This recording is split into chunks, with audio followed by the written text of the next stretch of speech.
ஆண்டவரும் இரட்சகருமாகிய இயேசு கிறிஸ்துவின் திருப்பெயரிலே உங்கள் அனைவருக்கும் என்னுடைய அன்பின் வாழ்த்துக்களை, காலை வணக்கத்தை தெரிவிப்பதிலே நான் மிகுந்த மகிழ்ச்சி அடைகின்றேன். இந்த பொது முடக்க காலத்திலேயும் மீண்டுமாய் இந்த காணொலி வாயிலாக உங்களை சந்திப்பதிலே நான் மிகுந்த மகிழ்ச்சி அடைகின்றேன். கர்த்தர் நம்மோடு இருப்பாராக. இந்த கொரோனா தொற்றிலிருந்து நம்மை விடுவித்து தொடர்ந்து கடவுள் நம்மை பலப்படுத்தி மீண்டும் இயல்பு வாழ்க்கை திரும்புவதற்கு அவருடைய அருளை தந்து நம்மை ஆசீர்வதிப்பாராக. இந்த நாளிலும் இந்த காணொலி ஆராதனைக்கு ஆரம்பமாக நாம் தலைகளை தாழ்த்தி கண்களை மூடி நாம் ஜெபம் செய்வோம். எங்களை கிருபையாய் நேசிக்கிற எங்கள் அன்பின் நல்ல ஆண்டவரே, நீர் கிருபையாய் தந்து இந்த நாளுக்காக உமக்கு நாங்கள் நன்றி செலுத்துகின்றோம். இந்த கொரோனா தொற்றினாலே உம்மை நாங்கள் கூடி ஆலயத்திலே ஆராதிக்க முடியாத ஒரு சூழ்நிலை இருந்தாலும் இந்த காணொலி வாயிலாக நாங்கள் உம்மை ஆராதிப்பதற்கு ஒன்று கூடுவதற்கு எங்களுக்கு நீர் தந்திருக்கிற இந்த நல்ல தருணத்திற்காக நன்றி செலுத்துகின்றோம். இந்த ஆராதனை வழியை நீர் எங்களோடு கூட இடைப்படும் உங்களுடைய வெள்ளிய சிதத்தை நாங்கள் உணரவும், தொடர்ந்து உமக்குரியவர்களாக நாங்கள் பலப்படவும், வளரவும், வாழவும் உம்முடைய அருள் தாரும். உம்முடைய திருக்கரத்திலே நாங்கள் தாழ்த்தி ஒப்படைக்கின்றோம். இயேசுவின் மூலம் ஜெபிக்கிறோம் எங்கள் அன்பின் நல்ல பிதாவே, ஆமென். அன்பானவர்களே, முதலாவது பாடலாக கீர்த்தனைகளிலே 5வது பாடல் சர்வலோகாதிபா நமஸ்காரம் என்ற பாடலை நாம் பாடுவோம்.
கடவுளை தொழுவோம். கடவுள் ஆவியாயிருக்கிறார். அவரை தொழுது கொள்கிறவர்கள் ஆவியோடும் உண்மையோடும் அவரை தொழுது கொள்ள வேண்டும்.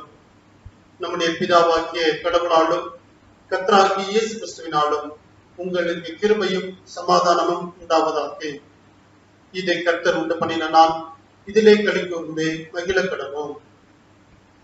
கடவுள் ஒளியாயிருக்கிறார். அவரில் எவ்வளவேனும் இருள் இல்லை. அவர் ஒளியில் இருக்கிறது போல நாமும் ஒளியிலே நடந்தால் ஒருவரோடு ஒருவர் ஐக்கியப்பட்டிருப்போம். அவருடைய குமாரனாகிய இயேசு கிறிஸ்துவின் ரத்தம் சகல பாவங்களை நீக்கி நம்மை சுத்திகரிக்கும்.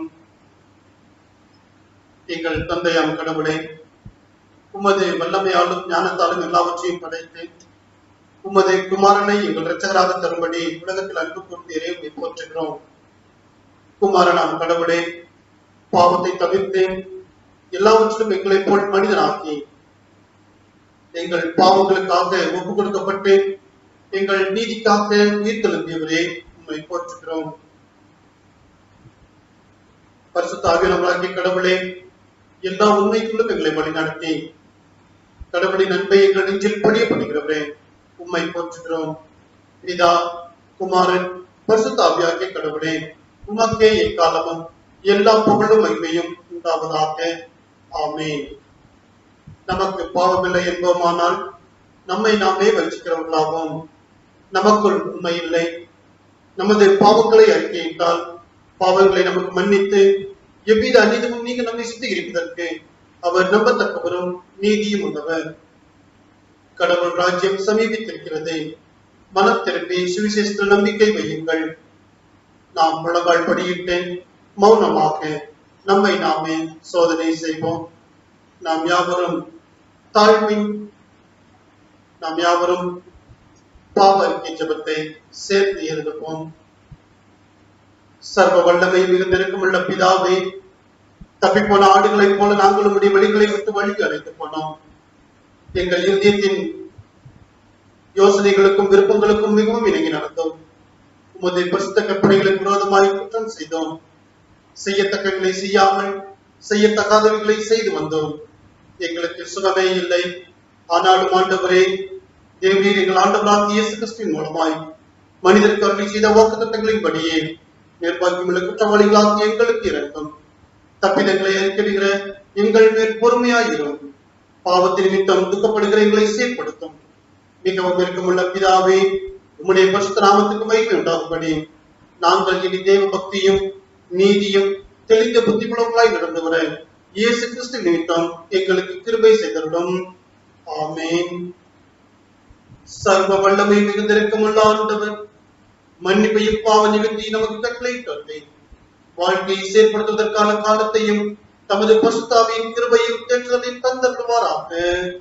ஆமென். வசனம் யோவான் எழுதின சுவிசேஷம் 20ஆம் அதிகாரம் வசனங்கள் 19 முதல் 23 முடிய.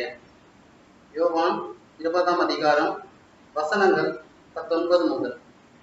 வாரத்தின் முதல் நாளாகிய அன்றைய தினம் சாயங்கால வேளையிலே சீசர்கள் கூடியிருந்த இடத்தில் யூதர்களுக்கு பயந்ததினால் கதவுகள் பூட்டியிருக்கையில் இயேசு வந்து நடுவே நின்று, உங்களுக்கு சமாதானம் என்றார். அவர் இப்படி சொல்லி தம்முடைய கைகளையும் விலாவையும் அவர்களுக்கு காண்பித்தார். சீசர்கள் கர்த்தரை கண்டு சந்தோஷப்பட்டார்கள். இயேசு மறுபடியும் அவர்களை நோக்கி, உங்களுக்கு சமாதானம் உண்டாவதாக. பிதா என்னை அனுப்பினது போல நானும் உங்களை அனுப்புகிறேன் என்று சொல்லி அவர்கள் மேல் ஊதி, பரிசுத்த ஆவியை பெற்றுக்கொள்ளுங்கள். எவர்களுடைய பாவங்களை மன்னிக்கிறீர்களோ அவைகள் அவர்களுக்கு மன்னிக்கப்படும். எவர்களுடைய பாவங்களை மன்னியாதிருக்கிறீர்களோ அவைகள் அவர்களுக்கு மன்னிக்கப்படாதிருக்கும் என்றார் என்பது வாசிக்கும்படியாக குறிக்கப்பட்ட வேத வசனம் வாசிக்கப்பட்டு முடிந்தது.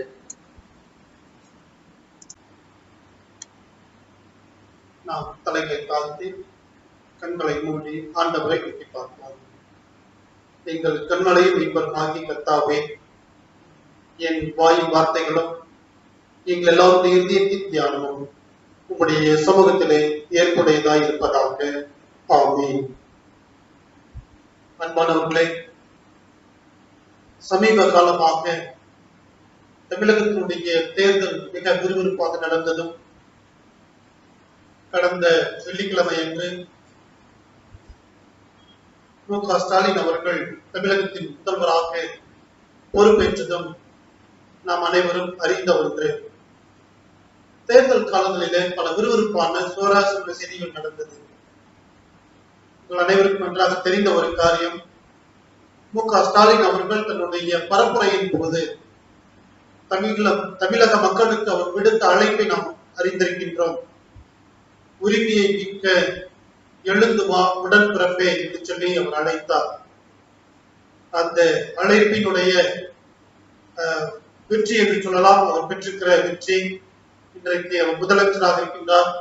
நம் அனைவரின் சார்பாக ஒரு நல்லாட்சி நடத்தும்படியாக கடவுளுடைய ஆசி அவருக்கு இருக்கும்படியாக அவரை நான் வாழ்த்துகின்றேன். அவர் சொன்ன அருமையான கூற்று, எழுந்து வா உடன்பிறப்பே, உரிமையை மீட்க வேண்டும் என்று சொல்லி, ஒவ்வொரு அழைப்பிலேயும் அதன் பின்னாக ஒரு நோக்கம் இருக்கும், அதன் பின்னாக ஒரு தரிசனம் இருக்கும், அதன் பின்னாக ஒரு எதிர்பார்ப்பு இருக்கும். சாதாரண அழைப்புகள் ஒவ்வொன்றிலுமே இந்த பின்னணியத்திலே இருக்கின்ற ஒரு சிந்தையை நாம் அறிந்திருக்கின்றோம். அது நம் அனைவருக்கும் நன்றாக தெரிந்த ஒன்று. இன்றைக்கும் தென்னிந்திய திருச்சபை நமக்கு கொடுத்திருக்கின்ற தலைப்பு, அருட்பணியின் வெளிப்பாடாகிய கிறிஸ்துவின் அழைப்பு. கிறிஸ்துவின் அழைப்பு.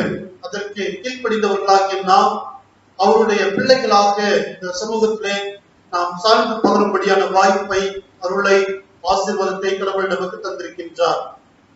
அதே வாய்ப்பை மற்றவர்களுக்கும் ஆண்டவர் கொடுக்க அழைக்கின்றார். அவருடைய அழைப்பினுடைய நோக்கம் என்ன? அது அருட்பணியின் வெளிப்பாடு. அவருடைய நோக்கம், கிறிஸ்துவனுடைய எதிர்பார்ப்பு எல்லாமே ஒன்றே ஒன்றுதான். இந்த உலகத்திலே கடவுளுடைய சித்தத்தை, கடவுளுடைய விருப்பத்தை, கடவுளுடைய சிந்தையை செய்வதற்காக நீங்களும் நானும் அழைக்கப்பட்டிருக்கின்றோம். மிக எளிமையான ஒரு தலைப்பு. மோசேயை அழைத்தார் இஸ்ரவேல் மக்களை விடுவிக்க, யோசுவாவை அழைத்தார் இஸ்ரவேல் மக்கள் கானான் தேசத்தை சுதந்திரித்துக் கொள்ள. வேதத்தில் உள்ள ஒவ்வொரு அழைப்பின் பின்னாகவும் கடவுளுடைய அந்த திட்டம் வெளிப்படுவதை நாம் உணர்ந்திருக்கின்றோம். இன்றைக்கும் இந்த அருட்பணிக்கான அழைப்பை நமக்கு கொடுக்கப்பட்டிருக்கின்ற 3 வேத பகுதிகளின் அடிப்படையிலே ரத்தின சுருக்கமாக உங்களோடு கூட நான் பகிர்ந்து கொள்ள ஆசைப்படுகின்றேன். உங்களையும் என்னையும் அழைக்கின்றவர் கடவுள். கிறிஸ்து நம்மை அழைத்திருக்கிறார். அந்த அழைப்புக்கு கீழ்ப்படிந்து நாம் இங்கே நிற்கின்றோம். இப்பொழுது கடவுள் நம்மை என்ன செய்யும்படி ஏவுகின்றார்?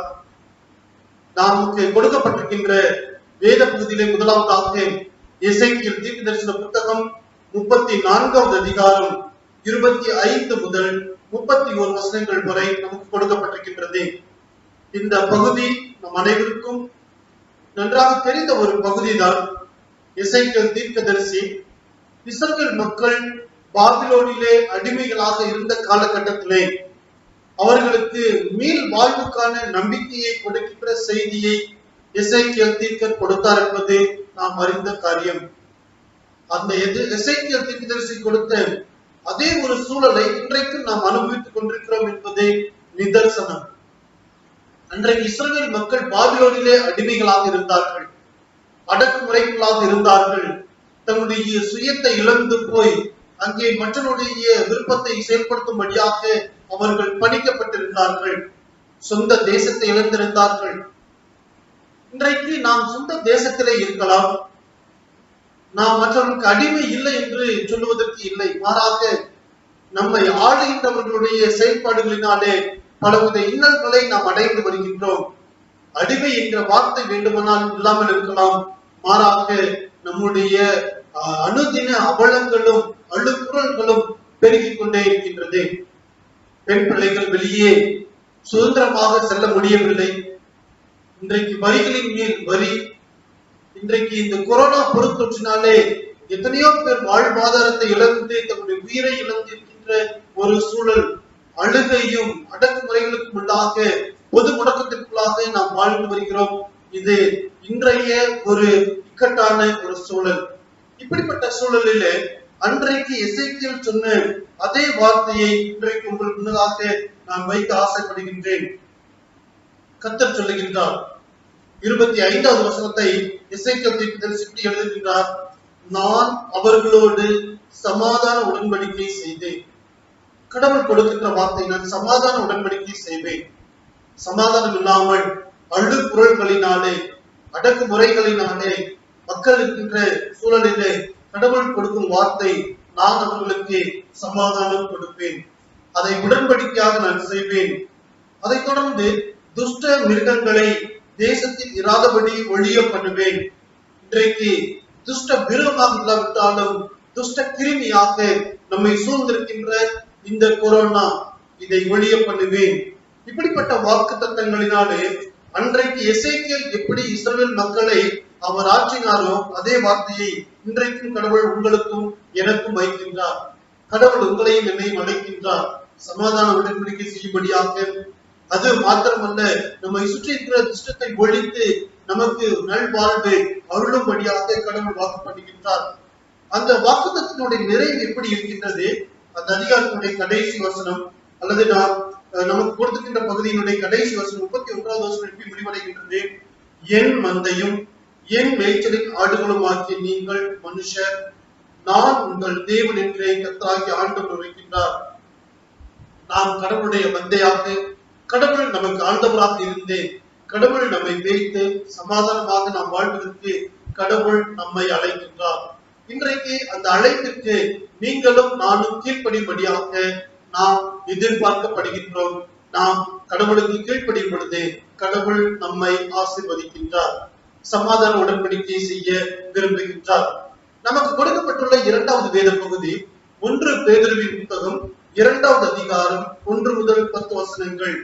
பேதுருவுடைய இந்த நிருபத்திலே நமக்கு அடிக்கடி மீண்டும் மீண்டும் சொல்லப்படுகின்ற அல்லது நாம் அதிகமாக தியானிக்கின்ற ஒரு வசனம் 9வது வசனம், நீங்களோ உங்களை அந்த காலத்தில் நின்று தம்முடைய ஆச்சரியமான ஒளிகளிடத்திற்கு வரவழைத்தவருடைய புண்ணியங்களை அறிவிக்கும்படிக்கு தெரிந்து கொள்ளப்பட்ட சந்ததி, ராஜரீகமான ஆசாரிய கூட்டம், பரிசுத்த ஜாதி, அவருக்கு சொந்த ஜனமாயும் இருக்கிறீர்கள் என்று சொல்லி 9வது வசனத்திலே அவர் குறிப்பிட்டிருக்கிறார். இந்த வார்த்தை நம் அனைவருக்கும் நன்றாக தெரிந்த அடிக்கடி செய்திகளை கேட்டிருக்கின்ற ஒரு வசனம் தான். அந்த வசனத்திலே பேதர் வைக்கின்ற மையமான செய்தி என்ன? கடவுள் உங்களையும் என்னையும் அழைத்திருக்கிறார், தெரிந்து கொண்டிருக்கின்றார். அவர் தெரிந்து கொண்டது எதற்காக? நீங்கள் அவருடைய புண்ணியங்களை அறிவிக்கும்படிக்கே. அவர் நம்மை அழைத்தது நாம் அவரை குறித்து அந்த அர்ப்பணியை செய்யும்படியாக, மற்றவர்களுக்கு கடவுளை வெளிப்படுத்தும்படியாக, சொல்லும்படியாக கடவுள் நம்மை அழைத்திருக்கிறார் என்பதை பேதுரு மிக அழகாக வெளிப்படுத்துகின்றார். எப்படியெல்லாம் நாம் செய்ய போகின்றோம்? நாம் ராஜரீகம், ஆசாரிய கூட்டம், பரிசுத்த ஜாதி, அவருக்கு சொந்த ஜனம் என்று சொல்லி நம்முடைய தன்மைகளை அவர் விளக்குகின்றார். அவருடைய சொந்த ஜனம், அவருடைய பிள்ளைகள். அடுத்து பரிசுத்த ஜாதி, நாம் வேறு பிரிக்கப்பட்டவர்கள், கடவுளுக்குரியவர்களாக வாழ அழைக்கப்பட்டவர்கள். அது மாத்திரமல்ல, நாம் பரிசுத்த ராஜரீக ஆசாரிய கூட்டம். ஆசாரிய கூட்டம் மக்களுடைய பாவங்களை மன்னிப்பதற்காக கடவுளுடைய சன்னிதானத்திலே பலி செலுத்தும்படியாக தெரிந்து கொள்ளப்பட்டவர்கள் ஆசாரியர்கள். அந்த பணியை நீங்களும் நானும் செய்யும்படியாக நம்மை அழைத்திருக்கிறார் என்று சொல்லி அப்போஸ்தலனாகிய பேதுரு குறிப்பிடுகிறார். நீங்களும் நானும் மக்களுக்காக கடவுளுடைய சமூகத்திலே செல்லுகின்ற, கடவுளை மக்களுக்குள்ளாக எடுத்து செல்லுகின்ற அந்த அருட்பணியை செய்ய நீங்களும் நானும் அழைக்கப்பட்டிருக்கிறோம், தெரிந்து கொள்ளப்பட்டிருக்கிறோம். அந்த பொறுப்பை கடவுள் நம்முடைய கரங்களிலே கொடுத்திருக்கிறார் என்று சொல்லி பேதுரு குறிப்பிடுகின்றார். நாம் வாசிக்க கேட்ட வேத பகுதி யோவான் எழுதின நற்செய்தி நூல் 20வது அதிகாரம் 19 முதல் 33 வசனங்கள் வரை. இந்த பகுதி அதிகமாக ஈஸ்டரை தொடர்ந்து நாம் சிந்தித்து வருகின்ற ஒரு வேத பகுதி. இந்த பகுதி நம் அனைவருக்கும் நன்றாக தெரியும். உயிர்த்தெழுந்த அந்த வாரத்தின் முதல் நாள் ஆகிய அன்றைய தினம் மாலை பொழுதிலே 2 சீடர்கள், அன்றைய தினம் மாலை பொழுதிலே சீடர்கள் இல்லத்திற்குள்ளாக இருக்கின்றார்கள்.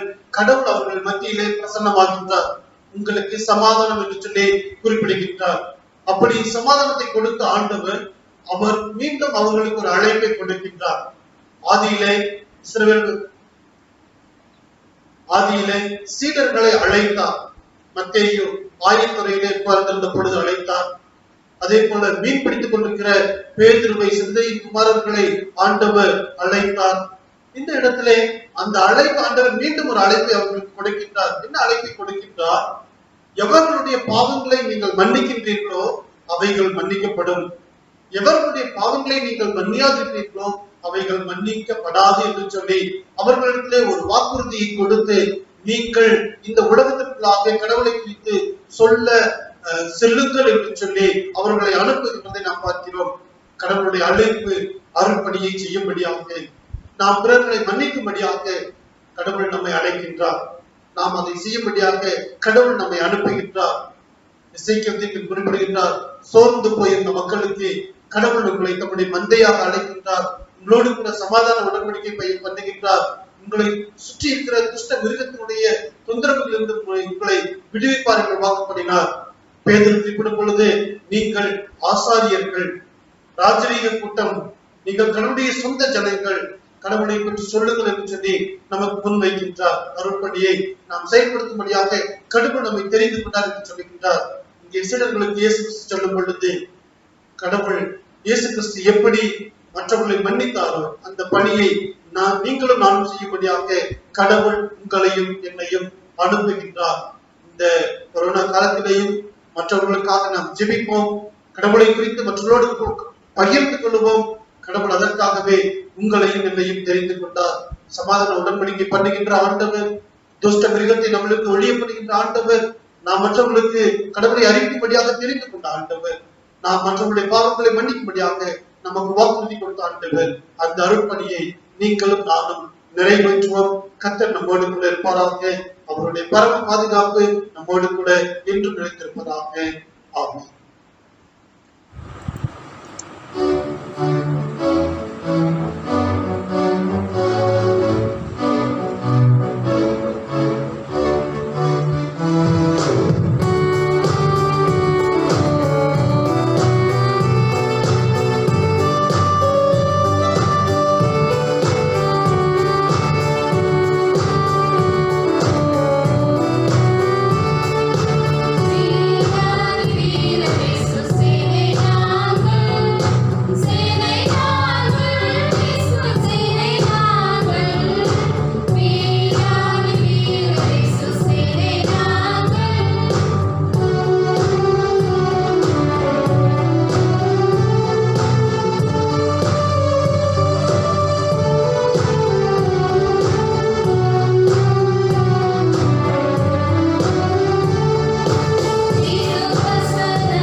எங்களை கிருபையாய் நேசிக்கிற எங்கள் அன்பின் நல்ல இயேசு சாமி, கிருபையாய் தந்து இந்த நாளுக்காக உங்களுக்கு நன்றி செலுத்துகின்றோம். நீர் எங்களை அழைக்கின்றீர், அருட்படியாற்றும்படியாக அதற்காக நன்றி செலுத்துகின்றோம். அன்பின் ஆண்டவரே, இப்பொழுதும் காணொலி வாயிலாக இந்த செய்தியை கேட்டுக்கொண்டிருக்கின்ற இந்த பிள்ளைகளை உங்களுடைய கருத்திலே நாங்கள் அர்ப்பணிக்கின்றோம். தேவரே, நம்முடைய பிள்ளைகளுக்கு அடைக்கலமாக, நல்லனாக, ஆதரவாக நீரே இருந்து வழி நடத்த நாங்கள் வேண்டியிருக்கின்றோம். இந்த கொரோனா தொற்றினாலே பாதிக்கப்பட்டு ஆண்டவரே 10,000 கணக்கள் மறித்துக் கொண்டிருக்கிறதை நாங்கள் அனுதினமும் செய்தித்தாள்களிலே, நியூஸ் சேனல்களிலே பார்த்து வருகின்றோம். அப்படி வாழ்வை இழந்திருக்கின்ற ஒவ்வொரு மக்களுக்காக, உங்களுடைய குடும்பத்தினுடைய ஆறுதலுக்காக நாங்கள் நோக்கி பார்க்கின்றோம். ஆண்டவரே, தயவாய் இறங்கவும், இந்த கொரோனா தொற்றினாலே ஏற்படுகின்ற மரணங்களை நிறுத்தவும் நாங்கள் வேண்டி நிற்கின்றோம். அன்பின் நல்ல ஆண்டவரே, இப்பொழுதும் எங்களுடைய சகோதரர்கள் அநேகர் இந்த தொற்றினாலே பாதிக்கப்பட்டு மருத்துவமனைகளில் இருக்கின்றார்கள், இல்லங்களிலே தனிமைப்படுத்தப்பட்டிருக்கிறார்கள், பல விதமான சிரமங்களை அடைந்திருக்கின்றார்கள். நீட்டாமே பிள்ளைகளுக்கு இந்த தொற்றினுடைய வீரியத்தை குறைத்து அவர்களுக்கு நல்ல சரீர சுகபலத்தை தந்து பாதுகாத்து வழிநடத்த நாங்கள் வேண்டியிருக்கின்றோம். அது மாத்திரமல்ல ஆண்டவரே, இந்த நேரத்திலும் குறிப்பாக இந்த ஆக்சிஜன் பற்றாக்குறையினாலே அநேகருக்கு ஏற்படுகின்ற சிரமங்களை பார்க்கின்றோம். ஆண்டவர் தாமே இந்த அரசாங்கத்தின் வழியாக அதற்கான முயற்சிகள் சீக்கிரமாய் மேற்கொள்ளப்படவும், ஆண்டவரே ஆக்சிஜன் உற்பத்தி செய்யப்படவும், அனைவருக்கும் கிடைக்கவும், அதனாலே அந்த தடுமாற்றத்தினாலே மரணங்கள் ஏற்படாமல் கடவுள் நீர் பாதுகாக்கவும் வேண்டியிருக்கின்றோம். அன்பின் நல்ல ஆண்டவரே, மக்கள் தேவையான அளவு விழிப்புணர்வுடன் தங்களை பாதுகாத்துக் கொள்வதற்கு தேவையான முறைகளை கையாளுவதற்கு அவர்களை தாரும்.